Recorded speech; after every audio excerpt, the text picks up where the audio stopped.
반갑습니다. 오늘은 아파트와 토지가 다른 특성에 대해서 말씀드리려고 합니다. 우리가 잘 알고 있는 주거 형태는 주로 아파트라고 생각하시죠. 그러나 아파트는 거주의 목적으로 가능하지만 토지는 용도의 다양성을 띌 수 있는, 여러 가지 다양성을 띌 수 있는 그런 특성을 가지고 있습니다. 대신에 아파트는 일반인들이 잘 알고 있는 황금성이라 그러죠. 황금성은 높으나 토지는 반대로 황금성이 낮을 수는 있습니다. 그러나 우리가 살아가는 데 있어서 아파트만 가지고 거주할 수 있는 목적만 가지고 또 사업을 영위할 수 있는 건 아니죠. 그렇기 때문에 제가 말씀드리고자 하는 거는, 아파트는 우리가 의식주 중에서 주거의 목적을 띠고 임대 수익을 누릴 수 있고, 또 거기에 따른 또 가격 상승으로 인해서 재테크의 수단도 가능하죠. 그렇지만 아파트는 우리가 생각하는 재화의 목적이 될 수도 있지만, 또 반면으로는 저는 아파트는 주식이라고 생각합니다. 왜냐 하면은 아파트는 오히려 생산을 하죠. 오히려 많이 생산을 했을 때는 아파트 가격이 떨어지고, 또 지금과 같이 아파트를 많이 짓지 않을 때는 가격이 상승하죠. 그것을 수요 공급의 원리라고 할 수 있는데요. 그만큼 아파트를 지금 많이 못 짓기 때문에 사실은 이제 가격이 많이 상승한다고 볼 수 있는데요. 토지는 그와 반대로, 토지는 우리가 생각하는 주식이라고 보면 안 되고, 토지는 부동성과 또 두 번째는 부증성과 또 영속성이 있습니다. 이 세 가지 축이 맞물려 있는 것이 토지라고 봅니다. 또 부증성이라 하면은 토지의 가장 핵심이 되는 부증성이라 하면, 토지는 생산을 할 수가 없습니다.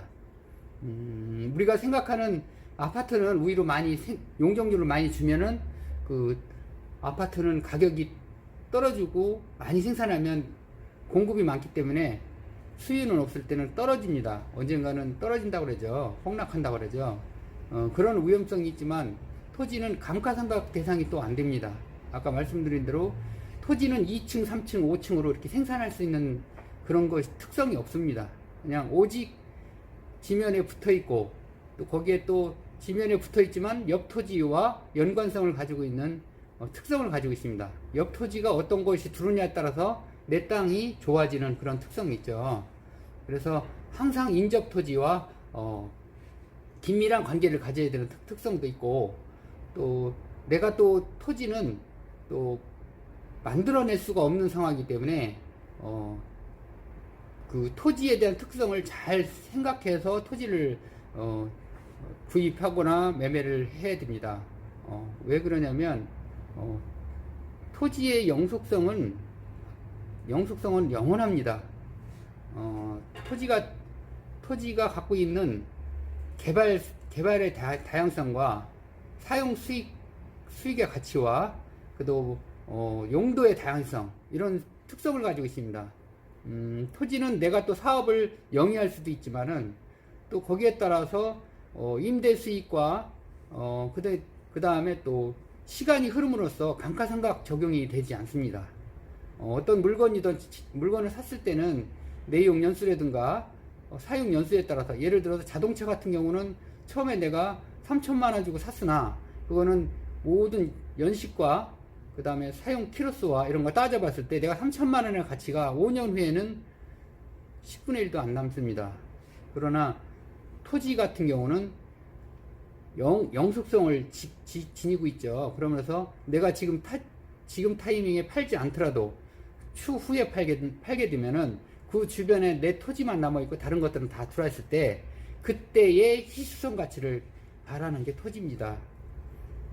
그래서 토지라 하면은 내가 사업도, 아까 말씀드린 대로 사업도 영위할 수 있지만, 또 내가 가서 여러 가지 용도로 사용할 수 있는 부분이 토지입니다. 그래서 아파트도 있지만 아파트와 토지는 꼭 공유를 하고 포트폴리오를 해야 되는 꼭 연관성이 있는 그런 관계라고 봅니다. 아파트는 있는데 토지가 없다. 그러면 내가 사업할 수 있는 공간을 확보를 못 합니다. 누구 말씀대로 어디 가서 다른 곳에서 뭐 상가에서 임대하면 되지 이렇게 생각하면 되지만은 그 임대라는 것은 내가 계속해서 지불해야 되는 거고, 그리고 결국은 누군가가 임대 건물주인은 시간이 흐르면 흐를수록 그 상가 건물이라는 게 계속 상승하게 되죠.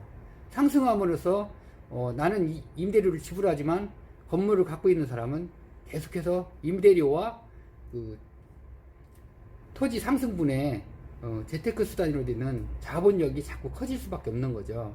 그래서 우리가 그 토지와 아파트는 같이 가야 되는 이유가, 아파트는 거주의 목적과 환급성의 목적과 재테크의 목적이 있다 하면, 토지는 사업의 영속성을 가지고 있고, 또 시간이 흐르면서 시수성 가치가 높아집니다. 그 시수성 가치라 하면 아까 말씀드린 대로 이 주변에 나 지금 샀을 때는 지금 아무것도 없는데 주변이 자꾸 공장과 주택과 기타 그 모든 사업장들이 들었을 때는 내 땅의 시수성 가치는 어마어마하게 큽니다. 그렇지만 아까 말씀드린 대로 부중성이 원리가 적용이 되기 때문에 그렇습니다. 왜냐하면 내 토지가 있어야 그 옆 토지가 발전할 수 있는데, 그 옆 토지를 꼭 사야만 이 옆에 있는 사람이 확장을 할 수 있는 사업 영역이 되는데, 그때 만약에 제가 갖고 있는 토지가 시수성 가치를 발휘하는 겁니다. 그래서 토지수는 영속성을 가지고 있고, 또 아까 말한 부중성을 가지고 있고, 또 아파트처럼 부동성을 가지고 있는 세 가지 특성이 있습니다. 부동성이라면 토지도 그렇고 아파트도 그렇고 이동을 시킬 수가 없죠. 한번 딱 그 자리에 있으면 영원히 있는 것이고, 또 특히나 아파트는 재건축을 하게 되면 이동을 할 수 있으나 토지는 이동을 할 수 없는 아주 그 특성을 가지고 있습니다. 그러나 아파트와 토지는 그 특성 때문에 토지는 시수성 가치가 높아지는 것이고, 시수성 가치가 높아지는 것은 그 주변에 인구 밀집도가 높아지기 때문에 그 토지의 사용 수익 용도의 다양성을 띌 수 있는 그런 특성을 가지고 있습니다. 그래서 제가 전번에 말씀드린 것처럼 토지라 하면은 반드시 내가 사용할 수 있는 용도와, 안 그러면 내 주택에서 30분을 벗어나지 않는 범위 내에서 작은 토지라도 길과 도로와 배수로와 그 다음에 그 하수구, 요 세 가지가 지금 갖춰져 있어야만이 토지의 특성을 살릴 수가 있습니다. 안 그러면은 토지에는 도로만 있다고 허가 나는 것도 아니고, 또 거기에 또 다른 배수로가 없게 되면은 허가가 날 수 없습니다. 또 도로만 있다고 되는 것이 아니라, 지금 같은 경우는 주택이냐 또 근린상가 1종이냐 근린상가 2종이냐 따라서 도로 넓이를 많이 요합니다. 그래서 내가 음식점을 하고 싶다 그러면 거기에 따른 또 제재사항이 여러 가지 있는데, 그건 다음 시간으로 미루고요.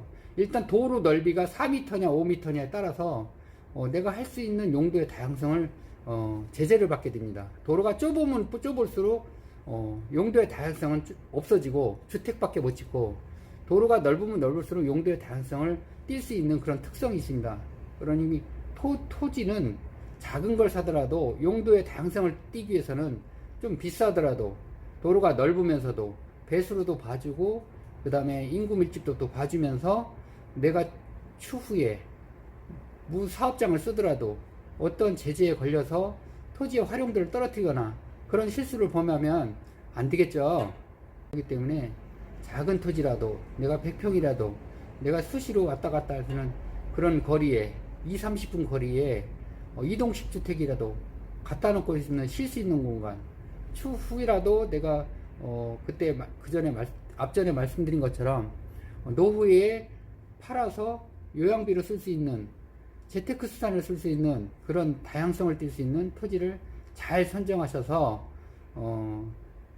우리가 재테크 수단을 갖추지 못한 부분을 작은 돈이라도 알차게 인허가상의 문제가 없는 그런 토지를 가지고 토지의 특성을 잘 알고 습득하셔서 실패 없는 재테크 수단이라든가 내 용도의 다양성을 띌 수 있는 그런 토지의 특성을 잘 살려갖고 부를 축적할 수 있는 그런 쪽으로 가서 앞으로도 무궁한 발전이 있길 바랍니다. 아까 말씀드린 대로 토지는 부증성, 토지를 더 이상 늘릴 수 없는 부분, 영원한 토지를 늘릴 수 없는 부분과 그 다음에 토지 부동성, 토지는 어디다 옮길 수 있는 부분이 아니고 움직이지 못하는 부분 특성이 있고 또 영속성이 있습니다. 그 영속성이라는 건 영원한 게 그 토지를 내 번지에서 가지고 올 수 있는 그 영원한 영속성이 있고 또 감가상각 대상도 안 되기 때문에 비가 오거나 유실될 수는 있으나 그 토지의 번지는 그대로 보존이 됩니다. 그렇기 때문에 어떤 내용연수라든가 그런 거 상관없이 영속성을 가지고 있기 때문에 그 파생 효과는 시간이 흐르면 흐를수록 커갑니다. 그래서 모든 용도의 다양성을 띌 수 있기 때문에 토지를 보는 데 있어서는 위치라든가 전에 말씀드린 대로 통행량이라든가 인구의 유입도라든가 그 다음에 그 인허가상의 문제점이라든가 이런 거를 다양하게 짚어보셔서 내가 그 앞으로도 코로나 시대에